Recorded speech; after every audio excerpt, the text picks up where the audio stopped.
টাকা পয়সা দিচ্ছে না, সেটা নিয়ে কেন করছে? হ্যাঁ, সাইকেল দিচ্ছে, তেমন তোমার টাকা দিচ্ছে, লক্ষ্মী ভান্ডার দিচ্ছে, সবই দিচ্ছে, আমাদের ক্ষতি করতে চায় না। আর এদেরগুলো এখন থেকে শুরু হয়ে গেল। বহু বাড়িতে বিদ্যুৎ সংযোগ বিচ্ছিন্ন করে দিয়ে রাতভর তাণ্ডব চালালো দুষ্কৃতীরা।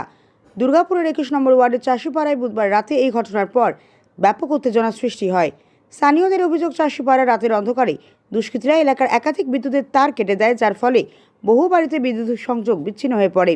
শুধু তাই নয়, স্থানীয় তৃণমূল কংগ্রেসের ফ্লেক্স ও ব্যানার ছিঁড়ে ফেলার ঘটনাও সামনে আসে। এলাকাবাসীর অভিযোগ, তৃণমূল করার কারণে বিজেপি আশ্রিত দুষ্কৃতীরা এই ঘটনা ঘটিয়েছে। ঘটনার খবর পেয়ে পুলিশ ঘটনাস্থলে পৌঁছয় এবং পরিস্থিতি নিয়ন্ত্রণে আনার চেষ্টা করে। ঘটনাস্থলে পুলিশ মোতায়েন করা হয়েছে। পুলিশ ওই এলাকায় কড়া নজরদারি শুরু করেছে বলে জানা গিয়েছে। কারেন্টটা নেই, আমরা তো বুঝতে পারিনি যে কারেন্টটা কেন নেই, হয়তো কারেন্ট চলে গেছে, আমরা এটা ভেবেছিলাম। কিন্তু কারেন্ট আসছে না, যেহেতু আমরা বেরিয়ে দেখেছি, তো আমাদের তৃণমূল যারা যে কর্মীগুলো আছে, যারা তৃণমূল করে, সেই বাড়িতে দুটো মেন লাইন কেটেছে। আর বাকি পাড়ার মধ্যে যেগুলো লাইট অফ করার জন্য ছোটোখাটো কারেন্টগুলো কেটেছে। তো এগুলো কি ঠিক হচ্ছে? দিদির কাছ থেকে কত কিছু সব কিছু নিচ্ছে তারা, কিন্তু তারা এই কাজগুলো করে যাচ্ছে। ফ্ল্যাগগুলো ছিঁড়েছে, পতাকাগুলো ফেলেছে, পোস্টার ফেলেছে। তাহলে এগুলো কি মনে হচ্ছে কারা করতে পারে?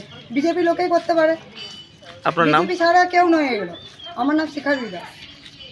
রাত্রেবেলায় বাড়িতে শুয়েছিলাম, তো রাত্রে 1টা-1:30 যখন উঠি তখন দেখছি কারেন্ট চলে গেছে। তাই ভাবলাম, আমার উঠার পর দেখছি যে তার মার পুরো ছিটে করে কেটে মেটে রেখে দিয়েছে।